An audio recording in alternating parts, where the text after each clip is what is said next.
बलूचिस्तान के जो लोग भटक कर पटरी से उतर गए हैं उन्हें वापस लाने की कोशिश करनी चाहिए। वजीर आजम शहबाज शरीफ का ग्रैंड जिरगे से खिताब, कहा भारत को पानी बतौर हथियार इस्तेमाल नहीं करने देंगे।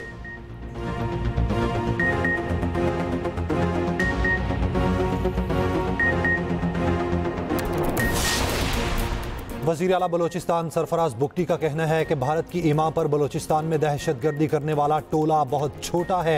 दहशतगर्द टोला भारत के कहने पर मासूम लोगों का खून बहा रहा है।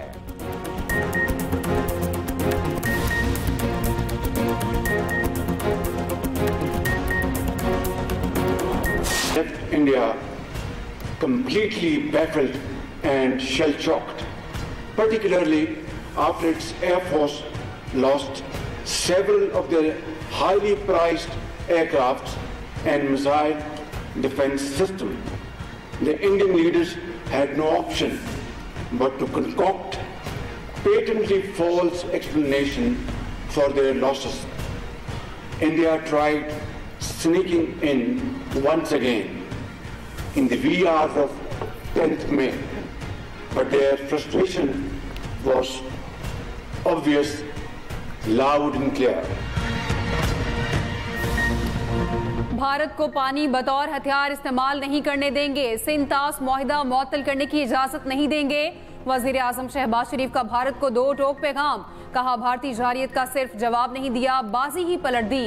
भारत को मैदान जंग और सफारती महाज दोनों पर शिकस्त का सामना है। आर्मी चीफ ने साबित किया वो फील्ड मार्शल रैंक के सही हकदार हैं। Command and staff college Quetta में अफसरान से खिताब में वजीर आजम शहबाज शरीफ ने कहा, एयर चीफ ने भारतीय तैयारे गिराकर अपना पेशावराना कमाल साबित किया। 6 मई को भारत ने मिसाइल हमले के लिए किए तो पाकिस्तान ने जमीन और फजा में मुंह तोड़ जवाब दिया। 10 मई की सुबह जब आर्मी चीफ की कॉल आई तो वो पुरसुकून और पुरएतमाद थे। मजीद बोले, चीन पाकिस्तान का हर आजमाइश की घड़ी में काम आने वाला दोस्त है। सऊदी अरब भी पाकिस्तान का काबिल एतमाद दोस्त है। वजीर आजम ने कहा, स्मगलिंग पाकिस्तानी मईशत के लिए कैंसर जैसा मसला बन चुकी है।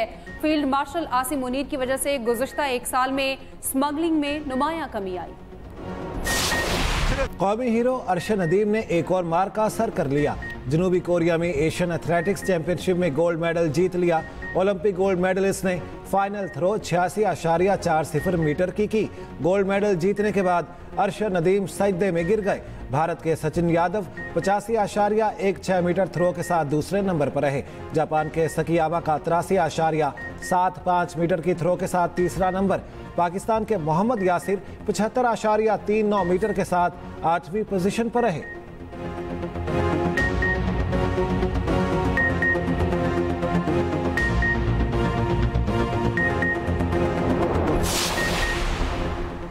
सदर और वज़ीर आज़म की अरशद नदीम को मुबारकबाद, कहा आसिफ अली जरदारी ने कहा पूरी कौम को अरशद नदीम की शानदार कारकर्दगी पर फख्र है। शहबाज शरीफ ने कहा अरशद नदीम की शानदार कारकर्दगी की बदौलत सबसे लाली परचम की शान बढ़ी। चेयरमैन PCB मोहसिन नकवी ने कहा शाबाश अरशद नदीम शाबाश, हम अब आप पर नाज है। वज़ीर आला पंजाब मरियम नवाज की अरशद नदीम और यासिर सुल्तान को मुबारकबाद, कहा गोल्ड मेडल के साथ कौम के दिल भी जीते, तारीख भी जीती। Chairman People's Party Bilawal Bhutto की भी मुबारकबाद। वज़ीर आला सिंध मुराद अली शाह, राजा परवेज अशरफ, स्पीकर कौपे सप्ली, सरदार अयाज सादिक और दीगर की भी मुबारकबाद।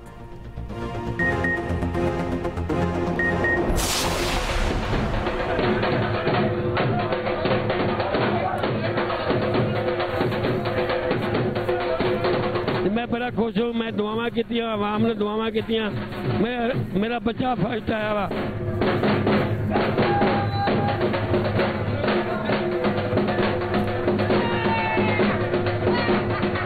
हम बहुत खुश हैं कि जिन्होंने भाई के लिए दुआ की और अरशद ने एक अच्छी तरह करके पाकिस्तान के लिए मेडल लिया। ये पाकिस्तान के अनमोल तोहफे होते हैं।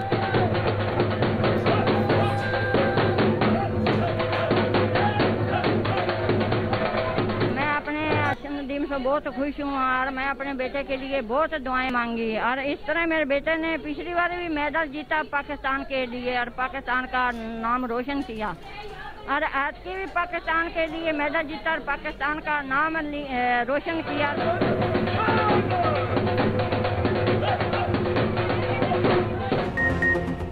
अरशद नदीम के घर में जश्न का समा, कौमी हीरो की हर थ्रो पर नारे, तालियां। अरशद नदीम के गोल्ड मेडल जीतने पर अहले खाना खुशी से निहाल। अरशद नदीम की वालिदा कहती हैं, सबने बहुत दुआएं मांगी हैं। मेरे बेटे ने पहले भी पाकिस्तान के लिए मेडल जीता और मुल्क का नाम रोशन किया। मुझे पता था मेरा बेटा गोल्ड मेडल जीत लेगा। मेरी दुआएं बेटे के साथ थी, उसने भी मेहनत की। अरशद ने पाकिस्तान का परचम बुलंद किया। मेरा बेटा इसी तरह पाकिस्तान का परचम बुलंद करता रहेगा। भाई का कहना है, अरशद नदीम के कारनामे पर फख्र है। हमें यकीन था भाई पाकिस्तान का झंडा एक बार फिर बुलंद करेगा।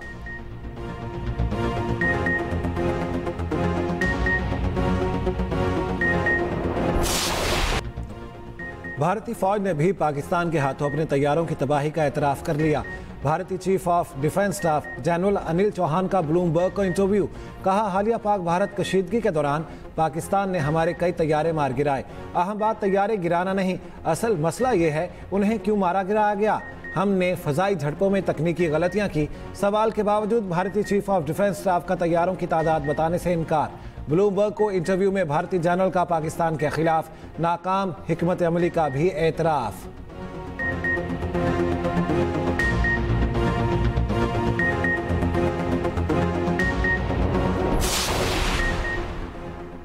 बानी पीटीआई ने हुकूमत के खिलाफ एहतजाजी तहरीक शुरू करने का ऐलान कर दिया। सेनेटर अली जफर की बानी पीटीआई से मुलाकात के बाद मीडिया से गुफ्तगू। कहा, एहतजाजी तहरीक का मरकज इस्लामाबाद नहीं होगा, मुल्क भर में एहतजाजी तहरीक चलाएंगे। बानी ने कहा, हमें दीवार के साथ लगाया गया, हमारे पास कोई रास्ता नहीं बचा।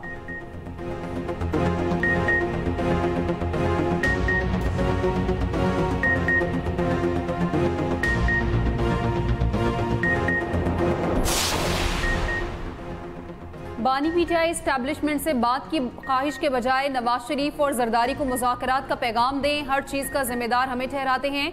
ये भी कहते हैं आपके पास इख्तियार नहीं। वज़ीर आज़म के मुशीर राना सनाउल्लाह कहते हैं, इख्तियार तो हुकूमत का ही है, इन्हें हुकूमत से ही बात करना होगी। बानी पीटीआई का फलसफा है, एस्टैब्लिशमेंट से मिलकर दोबारा हुकूमत में आए, फिर से मैं छोड़ूंगा नहीं का सिलसिला शुरू करें। अपने फलसफे की वजह से कामयाबी से बहुत दूर जा चुके हैं।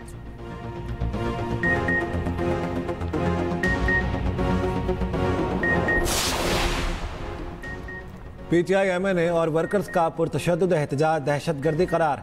9 मई का एहतजाज हुकूमत को अदम इस्तेहकाम का शिकार करके अपना मकसद हासिल करने के लिए था। एहतजाज आईनी हक, कानूनी सिक्योरिटी इदारों पर हमले की इजाज़त नहीं देता। 9 मई थाना रमना पर हमला, जलाओ घिराव केस का 42 सफ़ात का तफसीली फैसला जारी। फैसले के मुताबिक 11 मुजरिमों को मुख्तलिफ दफात में मजमूई तौर पर 27 साल 3 माह कैद की सज़ा। 780A के तहत भी 10 साल कैद होगी। तमाम सजाएं एक साथ शुरू होंगी। मुजरिमों को 10 साल कैद भुगतना होगी। मुजरिम सियासी जमात के मेंबर बानी पीटीआई की गिरफ्तारी पर एहतजाज कर रहे थे। थाने पर हमला, पुलिस पर फायरिंग की, मोटरसाइकिलें जलाईं, पब्लिक प्रॉपर्टी को नुकसान पहुंचाया। वक़ुआ इस्लामाबाद जैसे महफूज तरीन शहर में हुआ, जहां सिफारत खाने भी हैं। अदालत का 9 मई केस में सजा याफ्ता एमएनए अब्दुल लतीफ समेत 7 मुजरिमों की फौरी गिरफ्तारी का हुक्म।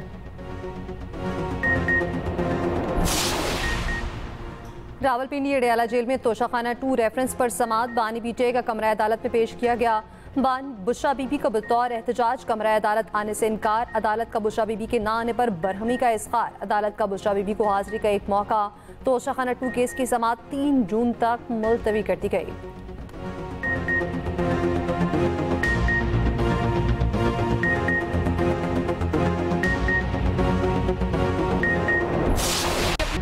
मोदी की सिंदूर सियासत, हिंदू खवातीन के जज्बात से खेलने की शर्मनाक कोशिश।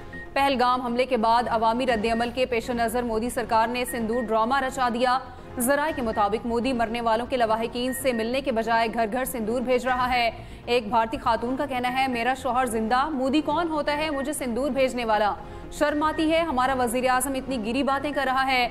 नेहा सिंह राठौड़ कहती हैं, हिंदू मजहब में अपने शौहर का दिया सिंदूर ही लगाया जाता है, किसी पराए मर्द का नहीं। मोदी वोट के लिए बिहार की खवातीन के जज्बात से खेलने की कोशिश कर रहे हैं।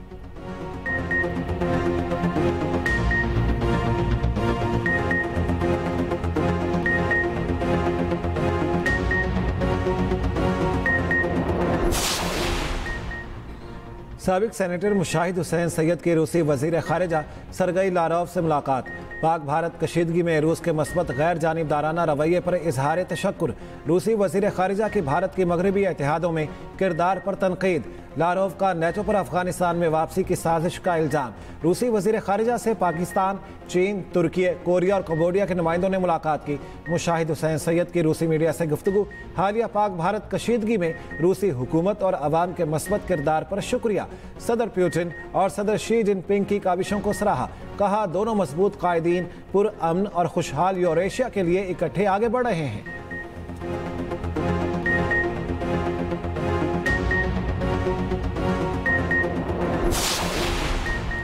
सदर आसिफ अली जरदारी से गवर्नर हाउस लाहौर में पीपी शोबा खातिन पंजाब की कारकुनान की मुलाकात। गवर्नर सरदार सलीम हैदर भी मौके पर मौजूद थे। सदर से अरकान पंजाब असम्बली की मुलाकात। हल्कों के मसाइल से आगाह किया। सदर जरदारी ने मसाइल के हल के लिए यकीन दहानी कराई। गवर्नर पंजाब ने भी मुख्तलिफ मामलात पर सदर को ब्रीफिंग दी।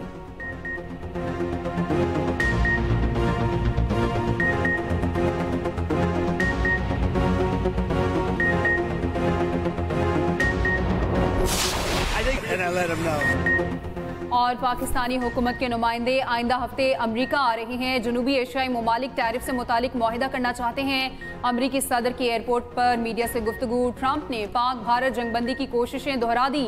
कहा फख्र है हम जंगबंदी में कामयाब हुए, जंग खत्म कराई, दोनों ममालिक को न्यूक्लियर तबाही से रोका। दोनों जंग करेंगे तो मेरे पास इनके लिए कुछ नहीं। दूसरी तरफ पाकिस्तान और अमेरिका के दरमियान बाहमी टैरिफ पर बासाब्ता मुज़ाकरात। वज़ीर ख़जाना मोहम्मद औरंगज़ेब और अमरीकी तजारती नुमाइंदे का वीडियो लिंक पर राब्ता। आइंदा चंद हफ्तों में तकनीकी सतह पर तफसीली मुज़ाकरात पर इत्तेफाक।